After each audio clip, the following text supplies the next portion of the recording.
pour rappeler rapidement les règles de ces exercices, ou comment fonctionne l'exercice, donc vous avez ce qu'on appelle ici un input, donc vous avez 4 premières figures qui sont placées dans un ordre très précis, des opérateurs qui sont parfois sur plusieurs lignes. Donc dans les exercices les plus simples, vous allez avoir juste une ligne et vous allez devoir retracer le chemin qui permet, à partir de la suite initiale, de retrouver la suite finale, tout simplement. Donc on a ici 3 opérateurs. Si vous n'avez jamais travaillé ces exercices, ça peut paraître un petit peu intimidant. Il n'y a rien de très compliqué derrière tout ça.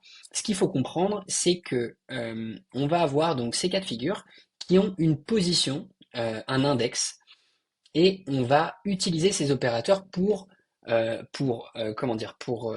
les trier à nouveau et ensuite retrouver l'output. Donc on va corriger ça ensemble. Donc là ici, le cercle, on peut dire que c'est la figure numéro 1, le carré, la figure numéro 2, le triangle ici, la 3, et la croix, la numéro 4.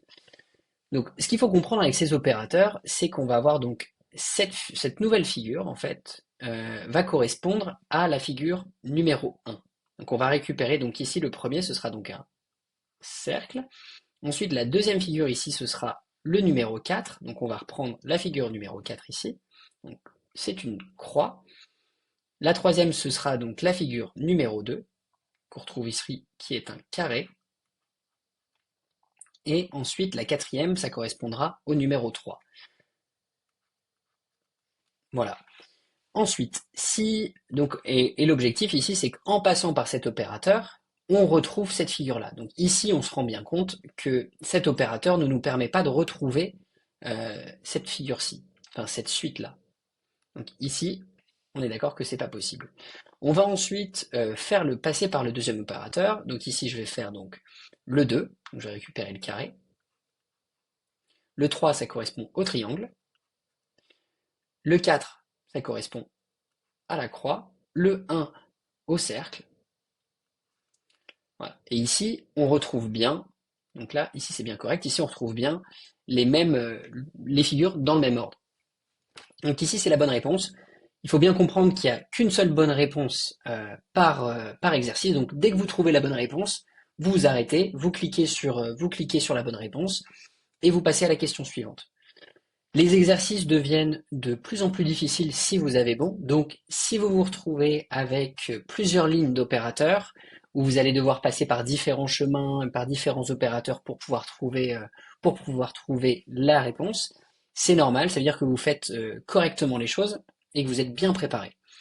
Donc, juste pour réexpliquer, on va faire la dernière. Donc ici, ma première figure correspond à l'index numéro 1. Le 3, donc la deuxième correspond à la troisième, triangle. 2 ensuite, carré. Et 4, croix.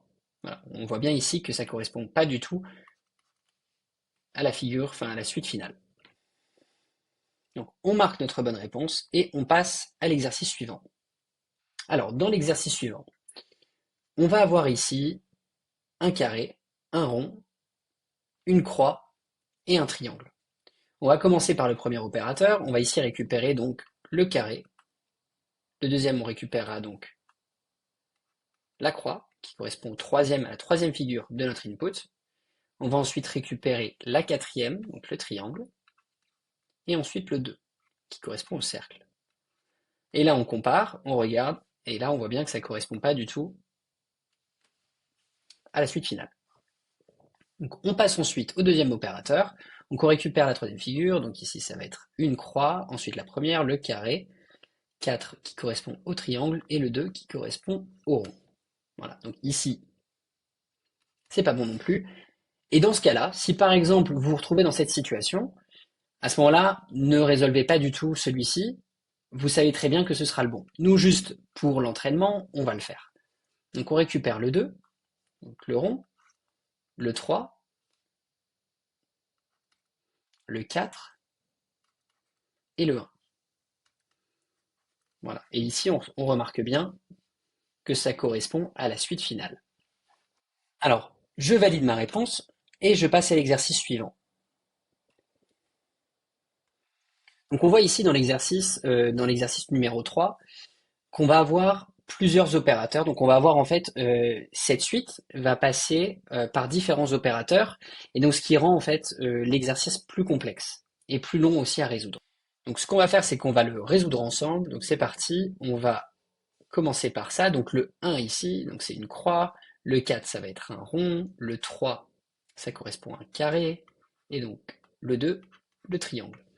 On va faire la même chose ici. Donc 4, rond, croix, triangle, carré. Oups, ça correspond bien à un carré ici. Ensuite, donc le 2, ici sera un triangle, croix, rond, carré. Donc ici, on a un dernier opérateur par lequel ces figures doivent passer pour retrouver la série finale.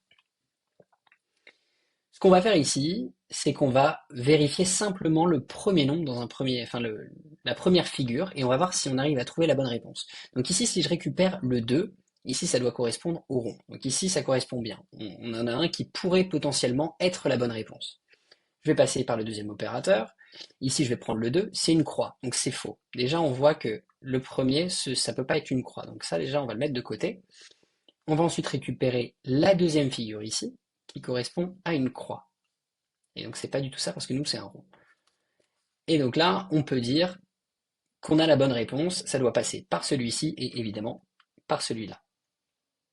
Voilà, donc c'est aussi une logique que vous pouvez utiliser pour des exercices avec un seul opérateur. Vous n'avez pas forcément besoin de tout résoudre. Vous pouvez simplement, si je reprends par exemple l'exercice numéro 2, donc si par exemple je prends le 1, hop, là, ça peut pas être possible, étant donné que c'est pas un carré, c'est un rond ici. Ici, je vais voir, je vais prendre le 3, c'est une croix, ça peut pas être une croix ici. Donc je prends le troisième opérateur et j'ai un 2 ici, ça correspond à un rond et c'est bien un rond. Donc ici, on peut valider. Donc ça, c'est des techniques qui permettent vraiment d'aller beaucoup plus vite lorsque vous passez vos tests. Et évidemment, la vitesse dans ces tests, c'est une variable c'est une chose qui est très importante. Donc ne vous forcez pas à tout résoudre. Lorsque vous avez des techniques qui vous permettent d'aller plus vite, appliquez-les. Ça vous permettra d'obtenir un meilleur score. On va passer ensuite à la dernière question. Juste vérifier lequel était le bon. Donc c'était celui de gauche et évidemment celui du bas. Donc je prends ça, et je passe à la suivante. Donc là, on a un exercice qui est similaire à celui d'avant, mais sauf qu'on va avoir un opérateur obligatoire qui va être en première étape, et ensuite on en aura 3 autres par lesquels il est possible de passer, mais qui ne donnent pas tous la bonne réponse. On va donc corriger ça ensemble. Donc je vais récupérer ici le numéro 3, ici le triangle, ensuite le 2, le carré, et le rond. Voilà, et maintenant, on va réemployer la technique qu'on avait vue ensemble. Je récupère le 4, c'est un rond. Donc ici, c'est pas possible étant donné que c'est un triangle. Ici, je récupère le 2, c'est un triangle, c'est possible. Et là, je récupère le 4, c'est un rond, c'est pas possible. Donc ici, c'est bien celui-là, enfin cet opérateur, qui nous donne la bonne réponse. Donc ces deux-là. On valide la réponse. Donc, merci d'avoir suivi cette vidéo. J'espère qu'elle vous aura aidé à mieux comprendre ce type d'exercice. Vous pouvez suivre le lien qui est en description, ça vous permettra d'avoir un exercice gratuit. Et n'hésitez surtout pas à laisser un commentaire si vous avez des questions. Merci beaucoup.